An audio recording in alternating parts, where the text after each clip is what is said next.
Shanghai Auto Show, pure chaos. Found the quietest place in the whole place to try and give you some updates because everything is very, very loud and very, very crowded. If you ever get a chance to come to this show, I would say don't. But I'll give you what information I can. It's huge in terms of space, in terms of brands, and of course, if you're going to have an event like this, you have to have the true leaders here. Which is why Cadillac, representing Cadillac in the Heezy, that's not silly at all. These are surely going to sell in the ones of tens here in the entirety of Asia. So maybe they know something we don't. I kid. They definitely do not. It's ridiculous. So good job on that.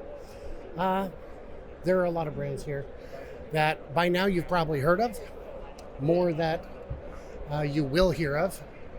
And I'm not really able to get any good coverage because it is so loud and so chaotic and so crowded. A lot of flagship products here, but in 6 months' time, they'll just be products. Not as many radical concepts as I expected, which is good.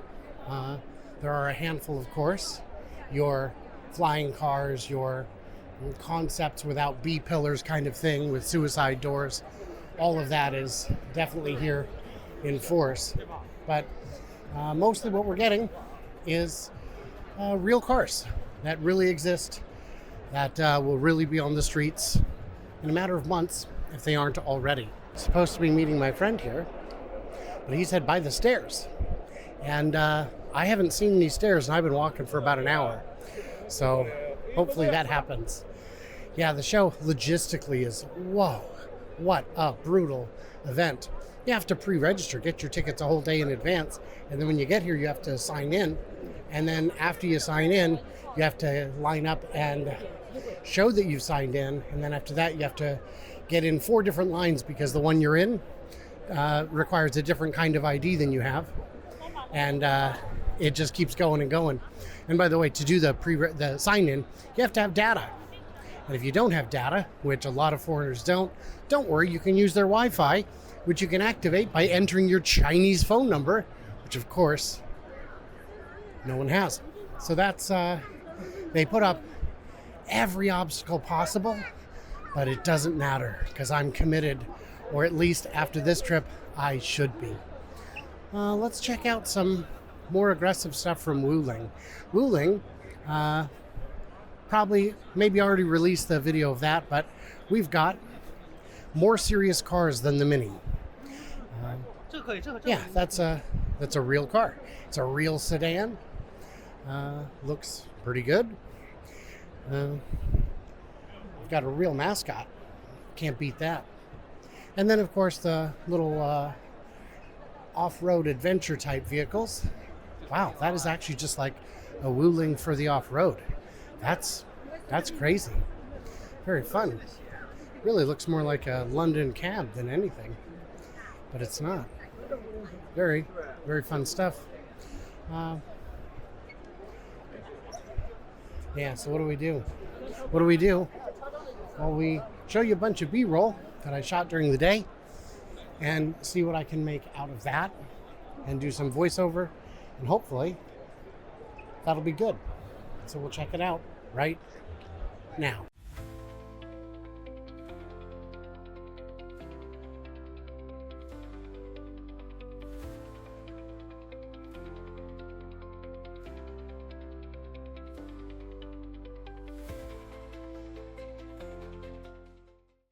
One thing you'll see a surprising amount of at the show is big trucks. Nobody outside of the US wants big trucks. Except apparently they do, and oddly, this unicorn here, you can see it's got the gas cap on this side. Is that for charging? No, because there is a snorkel on the other side and no second charging port, meaning it's not even a plug-in hybrid. If we look in there, I mean, I can't really tell what I'm seeing, but this is almost certainly a gas truck. They still exist because if you're going to get off-road too far, you're going to need that ability. an ability that doesn't yet exist all the way throughout the world. If you look at this guy, this truck appears to have some sort of a pass-through. It's in demand. You know, that thing that everyone has been asking for since forever. Next to us here we've got a Maxus conversion van, like a camper van. That's pretty commonly requested vehicle as well. So there is, pretty neat opportunities here. Of course, you got your LiDAR up top, I'm thinking. Although I don't know how well set this one would be for autonomy just yet. So Maxus is a big Chinese brand. They've got their minivans, they've got their sedans, they've got their everything. Oh my gosh, this is interesting and fun and exhausting. Let's look under the hood, shall we? Oh yeah, we know what that is. That pumps air, takes the carbon, and converts that carbon into go-go joules. So that's, that's how that works. Let's keep moving, I guess. Well, I'm not sure if it's Baoyun or Baojun, but they've got some pretty slick cars here. They've got some that go pretty fast, some that look like they go pretty fast, and some that will make you scream. At least will make me scream. In fact, I think they'll make everyone scream. For this vehicle right here, I'm not sure if that's a standard configuration that you can just buy, but the kids love it. There's another brand where you've got these adorable little Suzuki Sidekick style and size vehicles. Compact off-road adventure. That'd be fun to have, wouldn't it? Oh yeah, look at that little guy. That's about perfect. Yeah, let's check that out. Yeah, that's cool. That's a great little size too. For compact off-road adventure. And again, you've got your sedans of every flavor. More matching cars. Everywhere you turn, it's a new brand. Not new. I mean, really new, but these are brands that you and I may have never heard of, and they're beautiful and fantastic, and everywhere. Meanwhile, again, back to the booth with the real leaders. We've got Buick showing off a concept car that they're certainly never going to build. That's just how it works. And Buick, I will say, didn't design almost any of these cars. They are Chinese, through and through. It's beautiful. I think the world would be a better place if cars like this could actually be made. But they can't. Over here, I guess if we're doing Buick, we might as well show their minivan, which looks suspiciously like every other Chinese minivan. In size, in everything. So that's a Buick, I guess. This is what we call Buicks now. This one looks more like a traditional US style minivan. A lot. This little cool car over here, certainly one they're gonna show more than actually make, because Buick. I can't imagine this car going into production in this manner, and it can't, because those aren't real windows. Those are blacked all the way out. Those are opaque. I imagine there is nothing inside of this Buick. Oh, this whole place just overwhelms you. It's exhausting. Checking out MG. I did a long review of them at Fully Charged in Farnborough 2 years ago. These are real cars. They're electric cars. But more importantly, they're kind of exciting. I don't know if this one's ever going to actually exist. Looks too cool to exist. But for that matter, so does this, the Cyberster. Look at that. That's what we've been asking for. A Miata size and style of EV. You got some weight savings from, the fact that it's just a coupe, just a roadster. And it is cool. Covered in fingerprints, as they so often are. Because we're just primates and we love touching things. I guess raccoons like touching things too. We all do. Question is it real? Will it ever be made?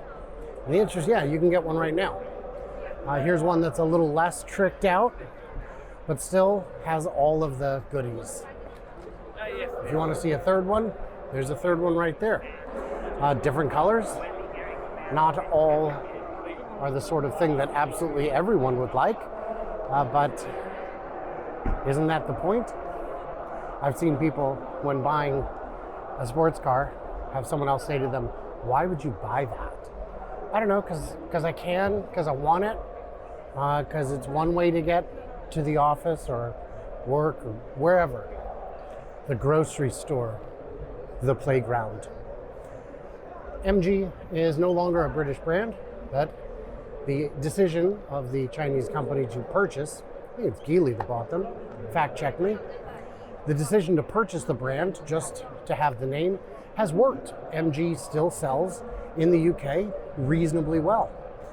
If you want to see a longer review of their Roadster, our friends at Fully Charged have it up on their channel. I'm pretty sure it's them. It's fun. It's a car people have been asking for. Very interesting stuff. I know what it looks like and I know what you're thinking. Oh my gosh, Brian went outside and also he's burning. True, except I'm not actually outside. I'm up on the third floor, and by third floor I mean this place. These aren't normal sized floors. I mean, I must be 100, 120 feet in the air. And I'm at a whole nother set.